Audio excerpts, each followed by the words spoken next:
Silence as you reach forward. They're gone once again. The mirror always makes them leave. But you need to see what's in it. Nothing? You are nothing at all. What? But that isn't right. You can't be nothing. You refocus your gaze, and then you see it. A figure, faint and veiled in shadow, just beyond the reflection. Explore. Are you me?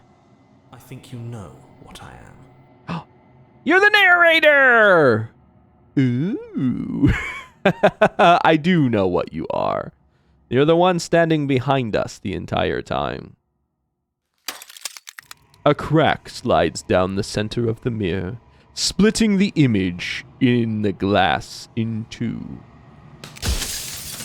And then another crack forms, and another, turning the mirror into jagged shards of broken glass. What are you doing here, narrator? Ah, so you're the narrator. I was wondering if I'd ever get to see you again. The narrator, yes. I suppose that's my job, isn't it? You needed help after all, an objective voice to guide your blade. But you were never supposed to see me. I wonder how many worlds you've damned to extinction to fall this far. Oh my god! So the bird is the narrator. Obviously, I am the narrator. It is a voice inside of my head because I control the bird.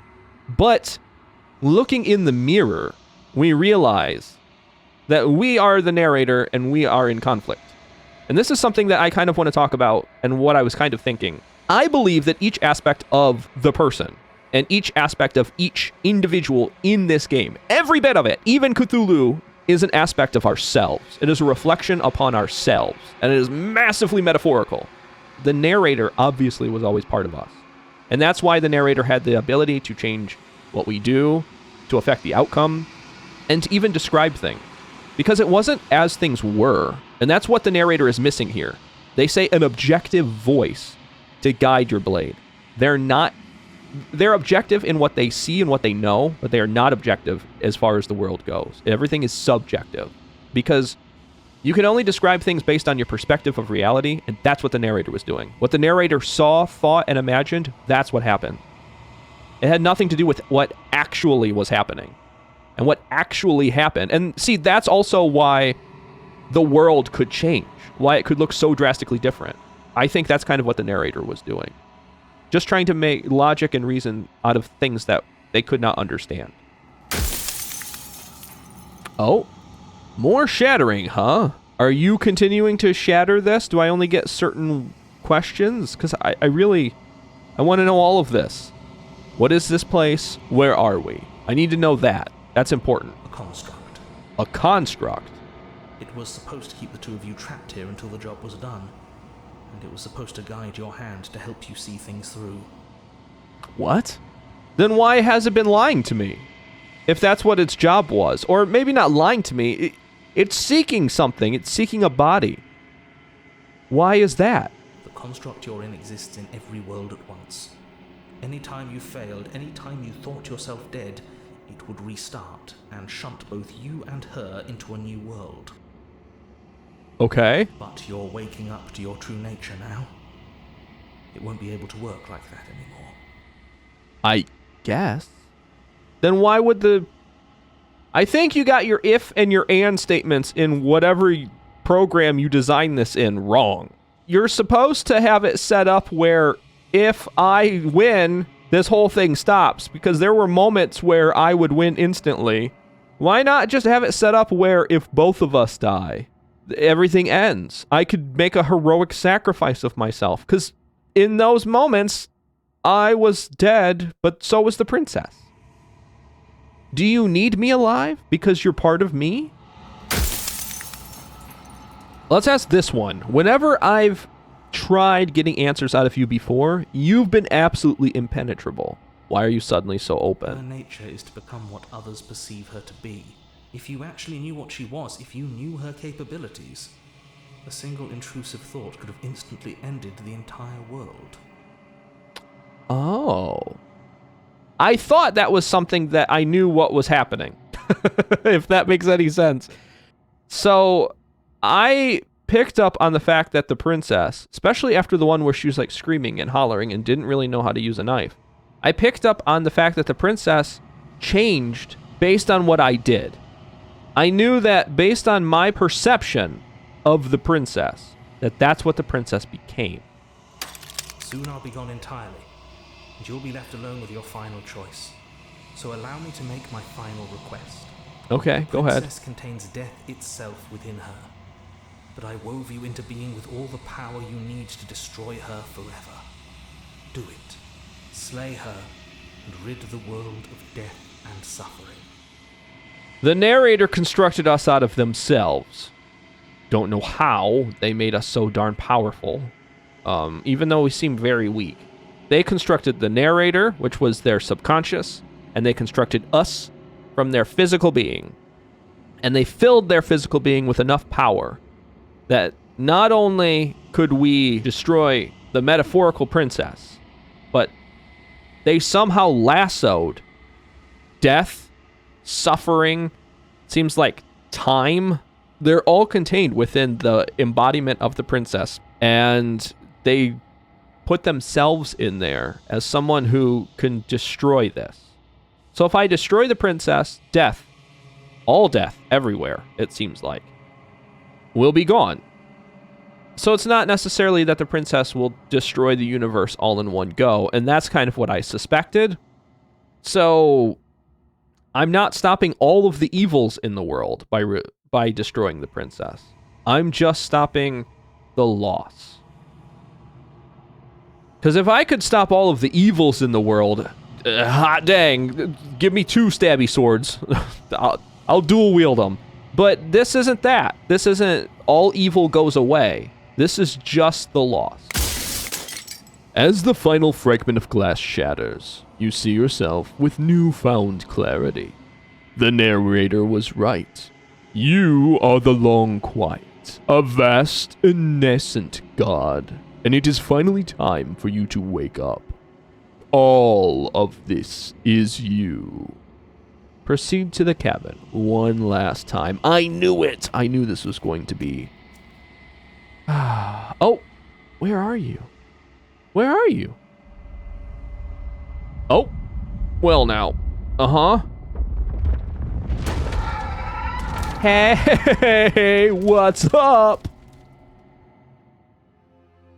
Whoa. So... I can finally see you, and you can finally see me. Yes, I believe so. I believe I am finally seeing a lot of yous. There are so many of yous everywhere. It's been so long, and my heart has ached for this moment. I've missed you dearly. Have you? Have you missed me, actually? You do realize that you are death, and I am nothing. So, I mean, we were always destined to be together. We are, I guess, intertwined. Every word you spoke found its way to me. I know him, and I know his construct. He was deluded by his fear of death. Pay him no mind. Yeah, I kind of agree with you. I don't like that you say pay him no mind. I know you're just trying to get out of here on top of everything else. So, you don't have to try to trick me. Let's be honest about this, because in case you haven't noticed, I've already made up my mind. When the echoes spun us from 1 into 2, he gave you a choice and me a role to play. I am not death, but I contain it in my multitudes. I thought so. I thought we were at one point one individual being. And the only way that this worked was that if I, as the physical embodiment of the ideal of death and nothingness, if I consumed death, that was the only way that was going to work. That's why I am so powerful. So, will you attempt to destroy me and bring about a world devoid of death and the possibility of meaning? Or will you open open the final doors to our liberation. Don't you have a say in all of this? Why is this all falling on me? That's a good question. Of course I have a say in all of this. You and I share reflections of each other's burdens, just as you and I share reflections of each other's gifts. Yeah, I guess so. That is very true. If we didn't, the winding paths that brought us here wouldn't have been full of strife and conflict.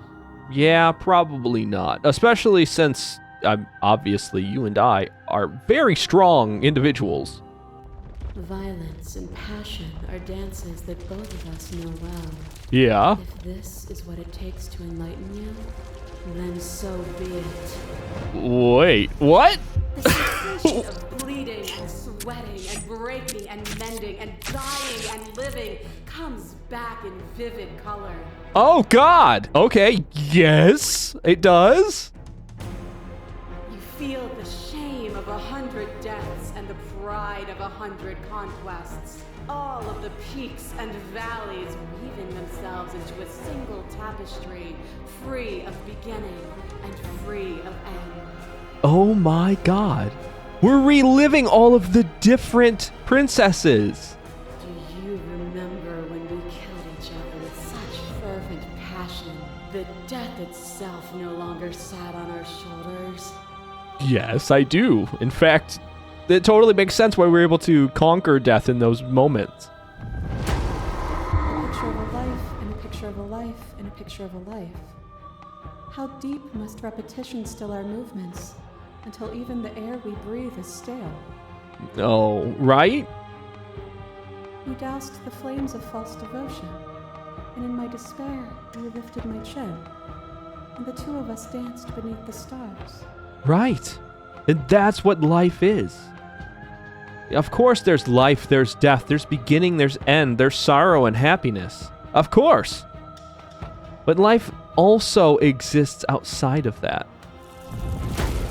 It is true. To question everything is to deny the truth in front of you. By believing in your suffering, you make your suffering real. By believing in your limitations, you placed a shackle on your neck. I guess that's true, isn't it? It's our perspective of the world. If I believe I am shackled, then I am. If I don't, then I can free myself. Who knows? A web of nerves, line upon a web of nerves, line upon a web of nerves. The shade of a beautiful beginning we can never return to. I guess that's true. Oh, wow, look, that's us! Holding hands! Aw. Oh, yep, here we go! Our first one! You are a body. You are gory ribbons. You are a body again. And you feel all of it. Yay! You learned to put yourself away, and in your stillness you rose above me. Right? I guess. I did come back, and you didn't that time. You died countless steely deaths, and you lived countless short lives. Mm-hmm, it was fun. All so far behind you. I pushed you to a greatness you never would have reached without me. I guess that's true. Well, that's just like the fear of death. It can really propel us to great things. We were self-destruction. We were. Were we self-destructive, or did the beauty of our dance reach beyond the shadow of death? It was lethality that made us what we were. To a degree, yes, I agree. As the clash between you abates, you begin to shake, your will rapidly dissolving. It's easy to believe in the things you believe in when you get to sit above it all. Oh boy, yes please. It is from my vantage point that I can see the totality of truth. Is it? Is it really? Or is it that you lack the fear of it? I never wanted to fight you, but how do we leave? I kind of like that option because I never did. She just kind of started this. You've done everything you can to make me understand your perspective, but you keep dismissing mine. If you think you can change me, then I must be able to change you. Ooh. Honestly, I like that. I want to leave, yes, and I want to leave with the princess, but I like this answer too much. I need to know. What I offer you is not perspective. Whatever you're trying to do right now, you don't have to do it alone. Hero! It's good to be here. Yes! Thank you! God, thank you for There's showing too up! many things all at once out here. If you want to get through to her, you need some way to get through all of that divine confidence. Okay. How do I do that? Do I inject you and all the other voices into her? There's still a piece of me nestled close to where it all began. I can take you there. I can take you to her heart. It's time to resume our dance. Uh-oh? She's relentless, isn't she? Yeah, she is. Let's make this quick. Are you ready? I'm absolutely ready. I'm ready. What? No. I can do this out here on my own? What? Can I? I don't think so. I'm ready. Go. Let's go. Go. Oh, what? What? What? Is this the concept art? What's going on? Yes. Okay, cabin. And here we are. I'd say we were back where it all started, but I guess it's a little after that, isn't it? A little bit, yes. Oh God, the princess is all around us. Okay, let's go. Do you need me to describe things? I'd like that for old Yeah. time's sake. Of course. Oh. The interior of the cabin is, well, it's a cabin, yeah? Yeah. There isn't much here, just a table and a knife and a door. And some windows. Oh, you're doing good, buddy. Keep There's no going. mirror, either. I think you broke it. I think so. I do that. I have that effect on mirrors. Just by looking into them, And they I know shatter. you're still trying to find some middle ground, but if things go south, we're going to need that blade. We might, but I don't necessarily need the middle ground. I don't need to threaten the princess. We know we're strong enough that we can deal with the princess. We can. So enter the basement. No blade it is. I'm not sure what we'll be able to do without it, but your judgment has gotten us this far. I have an idea. I just hope that there's an option for it. The stairs. Do you remember the first time we were here? I do. The first time we heard her voice? Have you figured out what you want to do yet, or are you going to keep trying to find a center that doesn't exist? Hey, princess. It sounded just like that. Yep. A little sharp, a little menacing. Only she didn't know us. Nope. That was our first real experience. Continue down And the down stairs. we go. We shouldn't keep her waiting. Probably not. We've kept her waiting long enough. Hey. And there you are. Hands empty. So you don't feel like recreating our first meeting detail for detail. I wonder what else will be different. You do know that when I first met you, I didn't have the blade, right? I went up to get it. And it wasn't until I got it that the door, I had to close it behind me. You do remember that, don't you? Maybe you don't, because I reset. Either way, though. Maybe there's still room for us to chat before the final curtain call.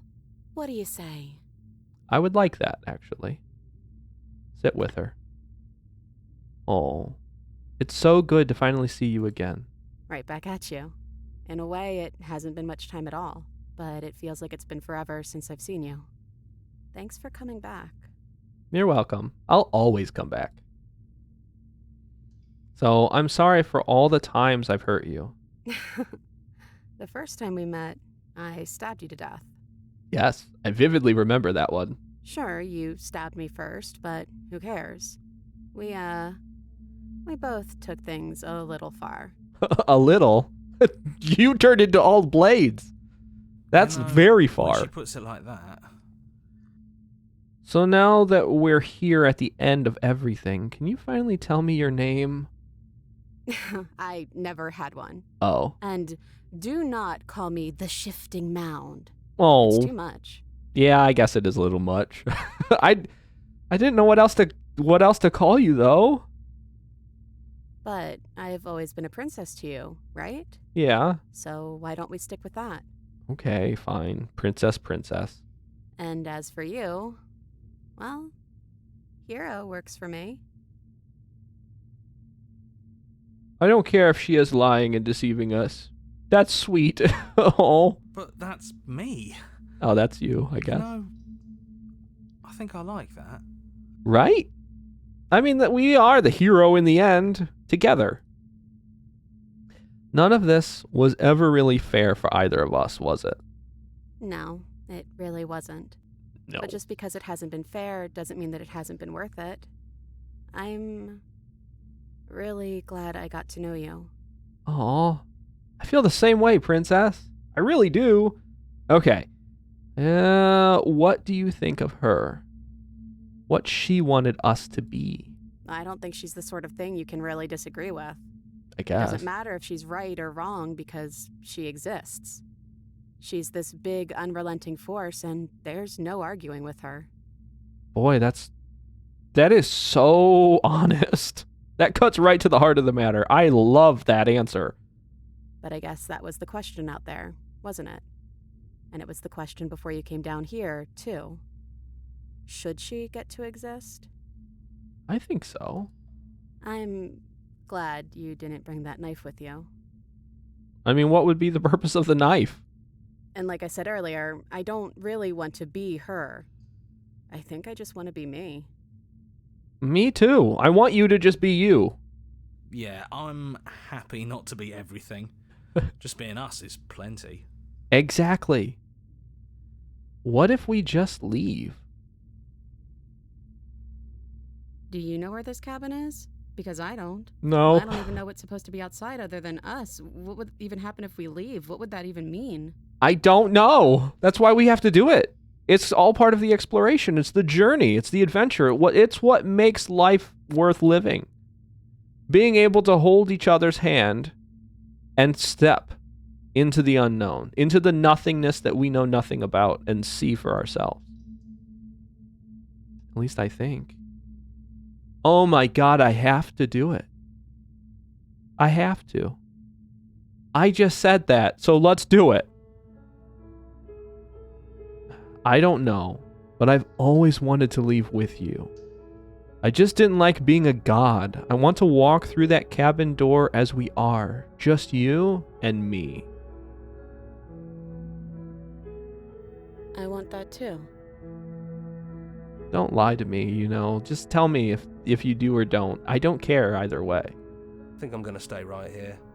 Whatever you're doing right now, wherever you're going, it feels like it's for just the two of you. God. You big dummy. Ah, you are so awesome. Are you going to be okay alone? Yeah, I'm not sure I'll be alone for too long anyways. The others are still around here somewhere.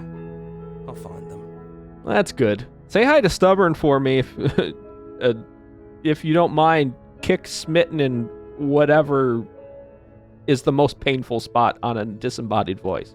Please. Leave with the princess.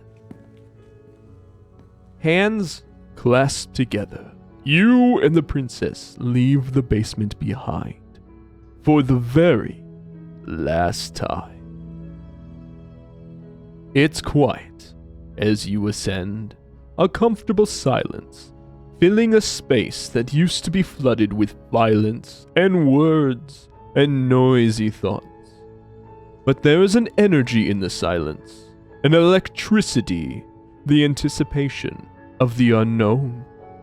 At the top of the stairs, the princess stalls, eyes fixed upon the cabin door. You feel her hand tremble in yours. She's unsure of herself. For the very first time in her long and short existence. She has no part to play anymore, and she knows this, yet she still is. And then she crosses the room to the door outside, pulling you excitedly with her. This is it. I have no idea what it's going to be like out there. Me neither. That's what makes it so exciting. Not that I'm scared or anything. It's exciting, I am. really. Yeah. Anything could happen. I know. I'm scared, excited, terrified, perplexed. But I figure as long as we're doing it together, I'm not alone. And misery loves company, so let's go be miserable together. And if it's bad, then it won't be bad. Not with you. Oh, my heart. That's it. The final punch to my heart. God.